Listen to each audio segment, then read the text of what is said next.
Buenos días a todos. Gracias, Javier, por la introducción. Buenos días y muchas gracias a todas las personas que nos están escuchando en este evento hoy. Les recuerdo, por favor, que tienen en sus pantallas el código QR a través del cual pueden hacer las preguntas en cada una de las sesiones. Yo soy la encargada de explicarles las principales características del clúster 3. Voy a seguir aproximadamente estos 3 puntos que les indico en la pantalla. Primero les pondré en contexto político este clúster, el origen de este clúster y cómo se está diseñando. En segundo lugar, les explicaré las partes fundamentales del mismo, principalmente para el periodo 2021-2022 y, por último, unas pequeñas conclusiones. Empezamos por el contexto político. El contexto político que influye en este clúster tiene 3 grandes patas. La primera son las grandes prioridades que estableció la Comisión Europea en el año 2019. Ahí las tienen en pantalla. Las 3 que más aplican a este clúster son la protección de nuestro estilo de vida europeo, el Pacto Verde Europeo y la Europa adaptada a la era digital. El segundo gran pilar de este clúster es la Estrategia Europea de la Seguridad de la Unión. Esta estrategia, que ya existía en años anteriores, ha sido revisada y se presentó oficialmente en el mes de julio por los comisarios responsables de la misma. Esta estrategia, cuyo lema es su seguridad es nuestra prioridad, establece los instrumentos y medidas que tienen que desarrollarse durante el periodo 20 al 25 para garantizar la seguridad del entorno físico y digital. De entrada ya, esta estrategia nos marca esas bases, la parte física y la parte digital, que realmente ya no se separan nunca más. En esta estrategia se identifican 4 grandes pilares o prioridades estratégicas, cada una de ellas con una serie de acciones. Por un lado, un entorno de seguridad con garantías de futuro, que se centrará básicamente en mejorar como punto de acción la protección de las infraestructuras críticas y las utilities, mejorar las herramientas de ciberseguridad que nos permitan tener capacidades de autonomía estratégica en el ámbito europeo y, por último, pero no menos importante, la protección de los espacios públicos urbanos. La segunda prioridad estratégica que establece esta política de seguridad es hacer frente a las amenazas cambiantes. Vivimos en un mundo en que la ciberdelincuencia está constantemente reinventando nuevas metodologías de extorsión, etcétera, y la Comisión y la Unión Europea tienen que dotarse de herramientas legales y específicas para hacer frente a estas nuevas amenazas. Ahí las tienen detalladas: nuevos métodos de ciberdelincuencia, represión moderna de la delincuencia, lucha contra contenidos ilícitos en línea y amenazas híbridas. También, por supuesto, formas de contrarrestar la usurpación de la identidad de las personas, usurpación de la identidad digital. La tercera prioridad estratégica sería la de protección de los europeos contra el terrorismo y el crimen organizado. Y ahí tendríamos el área, efectivamente, de terrorismo y radicalización y crimen organizado. Y la última prioridad estratégica sería la de generar un ecosistema de seguridad robusto en el contexto europeo. Ahí hablaríamos de facilitar y mejorar la cooperación internacional y el intercambio de información. También reforzar las fronteras exteriores de la Unión Europea, reforzar la investigación y la innovación y dotarnos de capacidades. Si vamos al área del refuerzo de la investigación e innovación en seguridad, es ahí donde se enmarca toda la acción del clúster 3. Por un lado, en este refuerzo se plantea el desarrollo de herramientas para futuro en el contexto de los usuarios finales, dotarse de herramientas para superar la fragmentación de los mercados, tener capacidades también en el ámbito de la autonomía estratégica en áreas como, por ejemplo, la ciberseguridad, dotar a las fuerzas y cuerpos de seguridad, unidades de protección civil y emergencias, etcétera, de herramientas, sistemas, procesos que les faciliten su labor diaria, y la creación de un Centro Europeo de Competencias en Ciberseguridad. Precisamente esto me da pie al tercer pilar que sustenta el clúster 3, que es el área de ciberseguridad y todas las políticas asociadas. Actualmente está en revisión la Estrategia Europea de Ciberseguridad, que estará finalmente aprobada para finales de este año. En esta estrategia se combinan no solamente las acciones a las que vamos a tener que hacer frente en los próximos años, sino también los paquetes legislativos de coordinación y de financiación. El programa Horizonte Europa, así como el Digital Europe Program, serán grandes pilares en este ámbito. También les recuerdo que hay un número importante de políticas complementarias a estos 3 grandes pilares que he detallado que influyen en la preparación del clúster 3. Si pasamos ya a las áreas en las que se divide y actualmente se están negociando este clúster 3, quiero hacerles primero un pequeño repaso histórico de cómo ha ido evolucionando el programa de investigación e innovación en seguridad a lo largo de los años, desde el año 2004, cuando apareció por primera vez, hasta la actualidad. En sus inicios se centró principalmente en el desarrollo de herramientas tecnológicas, en ver en qué áreas Europa tenía capacidades. Progresivamente ha ido evolucionando a lo largo de los años con la integración y la colaboración más activa entre proveedores de tecnología y usuarios finales de seguridad. Y en la actualidad, tal cual se define este clúster 3, se va a centrar en dos grandes áreas, principalmente en tener unas sociedades europeas más resilientes y seguras y también apoyar la competitividad industrial del sector de la seguridad. ¿Dónde se va a situar este clúster? En el pilar 2, como ven ahí, desafíos mundiales y competitividad industrial, y de momento no tenemos información ni sobre presupuesto ni sobre fechas de apertura y cierre de las convocatorias. Estos son los 4 grandes aspectos más relevantes del clúster 3 que actualmente se está definiendo. Por un lado, un enfoque basado en dotar de capacidades a fuerzas y cuerpos de seguridad, combinando las necesidades a corto plazo más necesarias y más urgentes para esos usuarios, con escenarios a largo plazo en el que se desarrollen tecnologías punteras para la seguridad. Un aspecto muy relevante también será la integración del factor social, ético y humano en todas las propuestas que se vayan a financiar. Eso es imprescindible en este programa y a partir de ahora será necesario.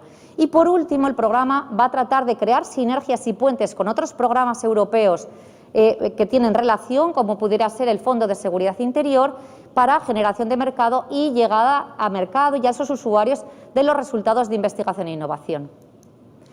¿Cómo se va a dividir o cómo se está dividiendo en cuanto a áreas estructurales este nuevo clúster, específicamente para el periodo 2021-2022? Bueno, pues va a haber 6 grandes áreas o destinations, bloques, que ahora mismo les voy a pasar a detallar uno a uno. En primer lugar, un bloque o destination orientado a la lucha contra el crimen y el terrorismo, directamente asociado a la estrategia de la seguridad de la Unión que les comentaba al principio, en las áreas de terrorismo, radicalización, crimen organizado, aspectos del ámbito forense, etcétera. Se va a buscar desarrollar herramientas para la prevención, investigación y mitigación de los impactos criminales y terroristas también en el ámbito ciber. Y, por supuesto, también la seguridad en los espacios públicos urbanos y en lo que se llamaría los soft targets, aquellas grandes aglomeraciones donde la seguridad es muy relevante. Todo ello para apoyar a fuerzas y cuerpos de seguridad con competencias en esta materia. En segundo lugar, tenemos una destination o bloque relacionado con la seguridad de las fronteras, Border Management, Border Security. Ahí trabajamos en 2 ejes, herramientas para mejorar el tráfico de personas, de pasajeros, y por otro lado, herramientas para mejorar el tráfico de mercancías en la Unión Europea. Ahí trabajaremos en contrarrestar, por ejemplo, el tráfico ilícito, la piratería, otros actos criminales y terroristas en el contexto del control de las fronteras. Y se abarcará los 3 tipos de fronteras, aéreas, terrestres y marítimas. Principalmente aquí se va a dar cabida para apoyar a las estrategias de seguridad marítima de la Unión Europea y también todo el plan de aduanas de la Unión Europea. A continuación tenemos la destination de infraestructuras críticas en este caso. Como les comentaba antes sobre la política de la seguridad de la Unión, el tema de la protección de las infraestructuras críticas europeas es un ámbito muy relevante a futuro y es una de las grandes prioridades de la Unión Europea. Ahí trabajaremos principalmente en herramientas que permitan la resiliencia, autonomía en el ámbito físico y ciber de estas infraestructuras críticas, pero con una componente diferencial respecto a lo que se ha estado financiando en el Horizonte 2020, que sería abarcar soluciones para proteger a grandes sistemas de infraestructuras críticas que están totalmente interrelacionados entre sí. Y allí abarcaríamos 3 grandes ámbitos: el ámbito de la seguridad física, la seguridad cibernética y las amenazas híbridas. Seguidamente tenemos la destination de ciberseguridad. A partir del Horizonte Europa, la práctica totalidad de la I+D+I en ciberseguridad va a ser financiada a través del clúster 3, a diferencia de lo que ocurría en el Horizonte 2020, donde estaba desglosado en diversos programas. ¿Qué se va a financiar en este área? Pues desde criptografía cuántica hasta temas muchísimo más cercanos a mercado. Por ejemplo, capacidades para la autonomía estratégica de empresas, entidades, universidades que tengan posibilidades de desarrollar herramientas que doten a la Unión Europea de capacidades clave. También se reforzarán las infraestructuras críticas digitales ante ataques ciber e híbridos. Y, por ejemplo, tendremos que desarrollar conceptos como el Security by Design, Privacy by Design y el apoyo de la ciberseguridad en tecnologías como la inteligencia artificial, la robótica, la IoT y el 5G. Por supuesto, uno de los aspectos importantísimos e imprescindibles en la ciberseguridad, en la investigación e innovación en ciberseguridad, es que tenemos que garantizar que nuestros datos van a estar protegidos y que cumpliremos la legislación vigente en materia de protección de datos. Otro aspecto relevante en este ámbito de ciberseguridad y como novedad es que próximamente se va a lanzar un partenariado público-privado en ciberseguridad que abarcará toda la cadena de valor, desde la investigación más fundamental hasta la creación de talento, la generación de empresas y el apoyo a aquellas startups o grupos de investigación que lo necesiten. ¿Cómo se hará este lanzamiento? De momento se está negociando en la Unión Europea, pero se combinarán fondos de dos programas. Por un lado, el programa Horizonte Europa, a través del Clúster 3, y también el programa Europa Digital. Por otro lado, este partenariado se prevé que sea cofinanciado, de manera que los Estados miembros también aportarán financiación por su lado. Paso a detallarles ahora otro de los bloques, la Destination DRS, que significa Disaster Resilient Societies. ¿En qué se enfoca aquí? A dar a soluciones, metodologías, herramientas, tecnología que nos sirvan para reforzar las capacidades de unidades de protección civil y emergencias, servicios de todo tipo de bomberos, primeros respondientes, etc. Se centra en 4 grandes ámbitos estratégicos. Por un lado, el ámbito NBRQ, amenazas nucleares, biológicas, radiológicas, químicas y explosivos. Por otro lado, todos los eventos extremos asociados al cambio climático, eventos geológicos como terremotos, inundaciones, tsunamis, etc. Y, por último, gestión de pandemias y otras enfermedades infecciosas. Entonces, todo ese ámbito se abarcará a través de desarrollo de herramientas para la prevención, mitigación y respuesta ante grandes crisis. Se va a hacer especial hincapié en la parte de coordinación transfronteriza para facilitarnos el apoyo entre unos y otros países de la Unión Europea. Nos centramos aquí no solo en las políticas que he detallado antes, sino también en el Sendai Framework, en el Plan de Acción de la Unión Europea para Gestión de Crisis y Desastres y, por supuesto, en la política del Green Deal. Para terminar este bloque, quería detallarles una última destination que sería de carácter transversal. Esta destination no está orientada a un área o una necesidad de seguridad particular, sino más bien se centra como apoyo a cualquiera de las otras 5 que acabo de detallar. ¿Cuál es su objetivo? Por un lado, mejorar la llegada a mercado de resultados de investigación e innovación, facilitar a través de herramientas que ya existen en el programa Marco la adquisición de tecnología por parte de los usuarios finales y esa adquisición, llegada a mercado e impacto en el mercado final, para que el sector de la seguridad europeo sea competitivo a nivel global. Por otro lado, y en colaboración con la comunidad de usuarios europea que está actualmente en marcha, la Code de Seguridad, en esta destination se hará la planificación y análisis de necesidades de estos usuarios para poder definir temas a medio y largo plazo, que esto se traduciría en los topics que aparecerán en los siguientes programas de trabajo.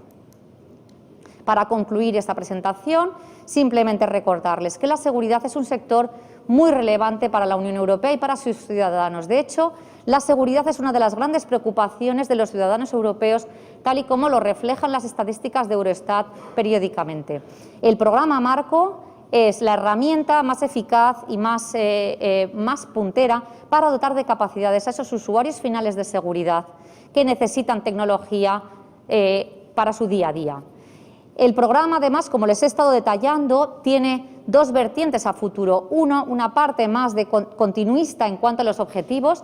De hecho, las destinations son muy similares a lo que se financiaba en el Horizonte 2020, pero con una particularidad, y es que vamos a intentar mejorar el impacto y la llegada a mercado de resultados de investigación a través de acciones muchísimo más cercanas a mercado, sobre todo acciones de innovación y pre-commercial procurement, y también el lanzamiento del partnership en ciberseguridad.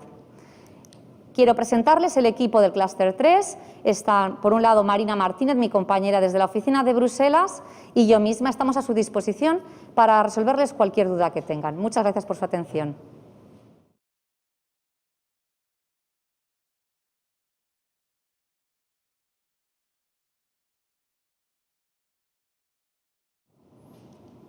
Muchas gracias, Maite, por la presentación. Recuerdo que estas y otras presentaciones estarán disponibles próximamente en la página web.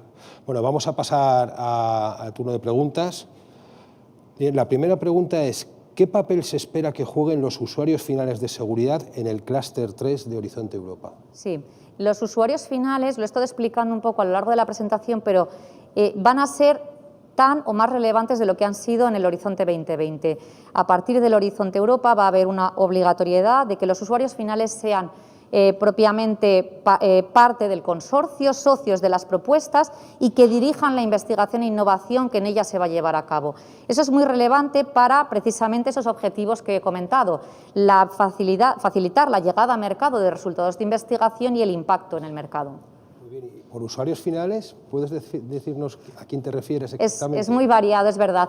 Tradicionalmente suelen ser fuerzas y cuerpos de seguridad del Estado, policías regionales, policías locales, pero también podría ser ayuntamientos, ONGs, operadores de infraestructuras críticas, asociaciones, por ejemplo, de usuarios de Internet. Toda esa panoplia de entidades podrían ser considerados usuarios finales en este programa. Muchas gracias por la aclaración.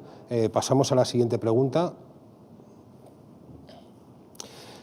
¿Qué medidas y acciones concretas está planteando la Comisión Europea para mejorar la llegada a mercado de resultados de investigación e innovación en las primeras convocatorias del Clúster 3, es decir, para los años 2021 y 2022? Bien. Bueno, principalmente se está planteando, por un lado, que se financien bastantes acciones, y si ponemos en una balanza un peso más importante de las mismas, acciones de innovación, mucho más cercanas a mercados, proyectos de menor duración, estamos hablando de 2 años, 3 años máximo, y que puedan dar resultados rápidamente. Por otro lado, se van a lanzar también una serie de acciones de pre-commercial procurement, de compra pública precomercial, para facilitar la llegada a mercado. Y también se van a establecer puentes con fondos, otros fondos europeos que sirven para capacitación, training, etcétera, como las distintas convocatorias del Fondo de Seguridad Interior.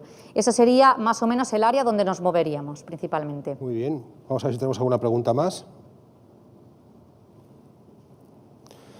¿Hay una coherencia en el enfoque de la Unión Europea en los temas de migración entre Clúster 2 y 3? ¿Se tiene en cuenta la dimensión social de la migración en los topics del border management del Clúster 3? Sí. Es verdad que hay una diferencia entre lo que se aborda en el Clúster 2 y el Clúster 3. El Clúster 3 sin duda es más tecnológico, pero efectivamente, y eso ya ha ocurrido en el Horizonte 2020, había algunos tópicos relacionados con migración, con gestión de fronteras, etcétera, que abordaban el carácter de los factores humanos, sociales y éticos de esas migraciones, las tendencias, cómo apoyar a los migrantes, cómo apoyar a grupos vulnerables, y eso es algo intrínseco también del Clúster 3. De hecho, en esos casos, nosotros lo que recomendamos es tratar de integrar precisamente en las propuestas a socios que muchas veces provienen del Clúster 2 y tienen experiencia en esa parte más componente humana, psicológica, social, demográfica, y que pueden aportar en nuestro clúster. Muchas gracias. A ver si hay alguna otra pregunta. ¿Va a haber cabida para tecnologías que permitan la persecución de delitos medioambientales en el programa? Ello estaría en línea con las prioridades del Green Deal en cuanto a impacto medioambiental. Sí, esa es una de las grandes novedades. Precisamente sí va a haber, les confirmo que va a haber líneas de trabajo. De hecho, en el programa estratégico del Orientations Paper que se puede consultar de este clúster, efectivamente se indica ese aspecto como un área relevante y estratégica, y en las negociaciones que estamos teniendo con la Comisión actualmente para preparar el Work Program 21-22 sí que esperamos que haya topics en ese sentido. Muy bien. Vamos a ver si hay alguna más. Pues parece ser que no hay más preguntas. Muy bien. Muchísimas gracias, Maite, Gracias, por la Javier. presentación. Muchísimas gracias por las preguntas. Por responder las preguntas. Recordamos que las que no se han respondido ahora se responderán por escrito.